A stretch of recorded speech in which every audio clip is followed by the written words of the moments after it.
दोस्तों अगर आप भी इस बार बोर्ड परीक्षा में बिल्कुल भी पढ़ाई नहीं की है और बिना पढ़े ही बोर्ड एग्जाम में पास करना चाहते हैं तो इसके लिए एक बहुत ही बड़ी टेक्निक आज के इस वीडियो में हम आपको बताने वाले हैं। दोस्तों अगर आप भी 10वीं और 12वीं बोर्ड परीक्षा देने जा रहे हैं और आपने बोर्ड परीक्षा की अभी तक तैयारी नहीं की है, कहने का मतलब ये है कि आपने पढ़ाई बिल्कुल भी नहीं की है और आपके मन में ये सवाल है कि पढ़ाई तो अभी तक बिल्कुल भी नहीं हुई, अब बोर्ड परीक्षा में बिना पढ़े पास कैसे करें। तो ऐसी टेक्निक हम आपको बताएंगे जो आपके लिए कारगर होगी। बोर्ड एग्जाम को अच्छे से अच्छे अंकों के साथ पास करने का तरीका क्या होगा, तो आपने बिल्कुल सही जगह पर विजिट किया है। आज हम आपको ऐसी निंजा टेक्निक समझाएंगे जिसके माध्यम से आप बोर्ड परीक्षा में पास भी होंगे और एक टॉपर छात्र भी बन पाएंगे। बस इस वीडियो को आपको लास्ट तक देखना है क्योंकि लास्ट में आपके भविष्य से जुड़ी हुई बहुत ही बड़ी खबर आपको मिलने वाली है और हम आपको 100% यकीन दिलाते हैं कि अगर आपने इस वीडियो में बताए तरीकों को अगर फॉलो किया तो बिना पढ़े भी आप बोर्ड एग्जाम में पास जरूर कर पाएंगे। आप 100% पास कर सकते हैं, ये तो हमारी गारंटी है। और अगर आपने पढ़ाई की है, थोड़ी बहुत भी पढ़ाई की है, तो उससे आप और भी ज्यादा अच्छे अंक ला सकते हैं। जितनी अच्छी आपकी मेहनत होगी उतने अच्छे नंबर से आप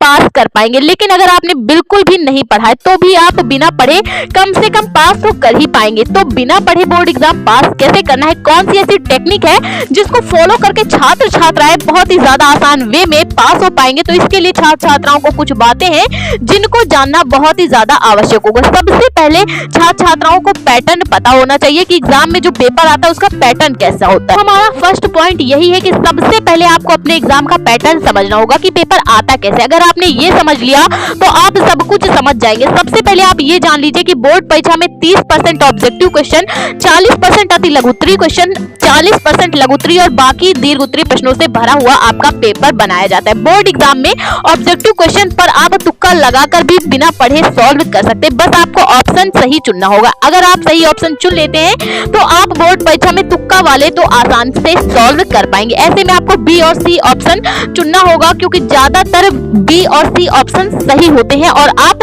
बोर्ड परीक्षा में ऑब्जेक्टिव क्वेश्चन पर तो अपना हक जमा ही पाएंगे। ठीक है, दूसरी नंबर बात करें टेंशन फ्री होकर बोर्ड एग्जाम देने जाए।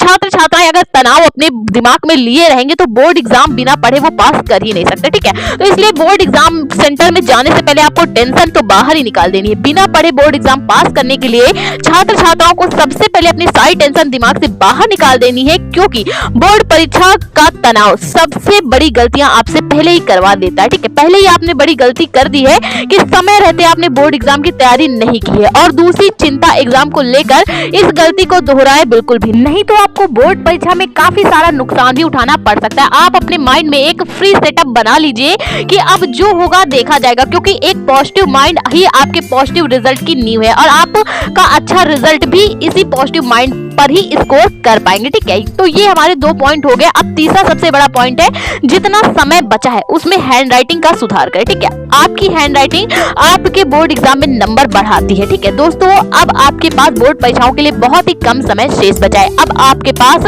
जितने भी दिन बचे हैं उसमें आपको अपनी हैंड राइटिंग सुधारने का बेहतरीन प्रयास करना होगा। अगर आपकी हैंड राइटिंग बहुत ही ज्यादा गंदी है तब भी कोई बात नहीं, उसका भी उपाय हमारे पास है। अगर आप एक पेन का गैप देकर रोजाना 3 से 4 पेज लिखना शुरू कर दे, संभव हो तो अपने सिलेबस से ही रिलेटेड रफली लिखकर भी हैंड राइटिंग सुधार कर सकते हैं। ठीक है, 3 से 4 पेज लिखिए और आपकी हैंड राइटिंग बेहतरीन हो जाएगी। बस एक पेन का गैप देकर लिखना है। ठीक है, सिलेबस से रिलेटेड हैंड राइटिंग लिखने पर आपको कुछ बातें उसकी याद भी हो जाएंगी। ये आपके लिए एक बड़ा बेनिफिट हो सकता है।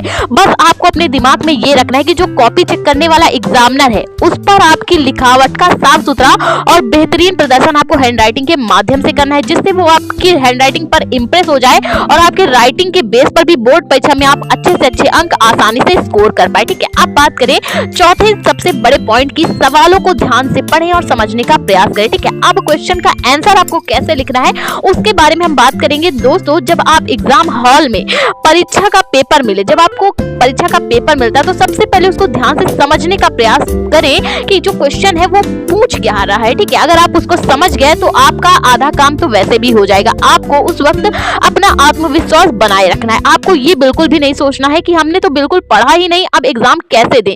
ठीक है, इस प्रकार की निगेटिव सोच आपका माइंड बिल्कुल भी खराब कर सकती है। ठीक है, तो ऐसी निगेटिव थिंग्स आपको अपने दिमाग में नहीं लाना है। हमेशा अपने माइंड में यही रखना है कि आप अकेले ऐसे छात्र नहीं हैं जिसने कुछ भी नहीं पढ़ा है, हजारों ऐसे छात्र हैं जो आपसे भी पीछे हैं। ठीक है, तो आपको अपने माइंड सेटअप पॉजिटिव ही रखना है, जो कि आपको सवालों का जवाब देने में एक बेहतरीन प्रयास करेगी। ठीक है, अब पांचवा बात करें सवालों के जवाब देने में विशेष ध्यान आपको कैसे देना है। अब बारी आती है सवालों के आंसर लिखने की। ठीक है, तो इसके लिए सबसे पहले आप प्रश्न को 2 से 3 बार पढ़ें। ठीक है, कि प्रश्न पूछ क्या रहा है। कभी कभी होता क्या है कि प्रश्न का जवाब उसी के क्वेश्चन में छुपा होता है। ठीक है, समझने का प्रयास करें और क्वेश्चन में जो शब्द पूछे गए हैं उनके अर्थ को भी समझने का प्रयास करें। उससे आपको आइडिया मिल जाएगा उस सवाल के बारे में जो आपसे पूछा जा रहा है। आप उसके बारे में जो भी जानते हो, जितना भी जानते हो, जैसे भी जानते हो, उनको अपने शब्दों में लिख डालें और बना बनाकर उससे रिलेटेड भी लिखें। ठीक है, कई सारे ऐसे क्वेश्चन होते हैं जिनका आंसर उसी के क्वेश्चन में छुपा होता है। बस जरूरत होती है क्वेश्चन को अच्छी प्रकार से समझने की। बस आपको क्वेश्चन को 2 से 3 बार पढ़ना है, जवाब आपको कंठस्थ करके फिर उसी से रिलेटेड बना बनाकर लिखना है। ठीक है, अब बात करें 6वें नंबर पॉइंट की, सभी सवालों के आपको जवाब देने हैं। दोस्तों, आप चाहे 10वीं के छात्र हो या फिर 12वीं के किसी भी बोर्ड से संबंधित रहने वाले परीक्षार्थी हो, आपको जब बोर्ड परीक्षा का पेपर मिलता है, ठीक है, उसमें जितने भी क्वेश्चन पूछे जाए, सबसे पहले आपको अपने माइंड में यही सेटअप रखना है कि हमें एक भी क्वेश्चन छोड़ना नहीं। अब ऐसा क्यों करना है? आपको चाहे उसके जवाब आते हो ना आते हो, सभी सवालों के जवाब जरूर लिखें। आपको जितना भी पता है उस क्वेश्चन के बारे में, जैसे भी पता है उस क्वेश्चन का आंसर जरूर लिखें, क्योंकि अगर आप कोई क्वेश्चन छोड़ देंगे तो टीचर आपको नंबर देगा कैसे। ठीक है भाई, आपको ये समझने की जरूरत है कि जो कॉपी चेक करने वाला एग्जामिनर है उसके पास इतना समय नहीं होता कि वो हर किसी बच्चे की copy line by line check करे, और उसे क्योंकि उसे हर कॉपी के 8 से 10 रुपए मिलते हैं, तो ऐसे में टीचर जल्दी जल्दी से कॉपी चेक करता चला जाता है, क्योंकि वो जितनी ज्यादा कॉपी चेक करेगा उसे उतने ज्यादा पैसे मिलते हैं। ऐसे में आप रिलेटेड आंसर भी बेहतरीन हैंडराइटिंग के साथ साफ सुथरा ढंग से लिखते हैं तो आपको आसानी से नंबर उसके भी मिल जाते हैं। ठीक है, अब बात करें सबसे लास्ट पॉइंट की, 7वें नंबर पॉइंट की, कॉपी सुंदर और साफ सुथरी कैसे लिखे। जैसे कि आप सभी को पता है कि आपको अपनी हैंडराइटिंग से ही एग्जामिनर पर अच्छा इंप्रेशन डालना होता है,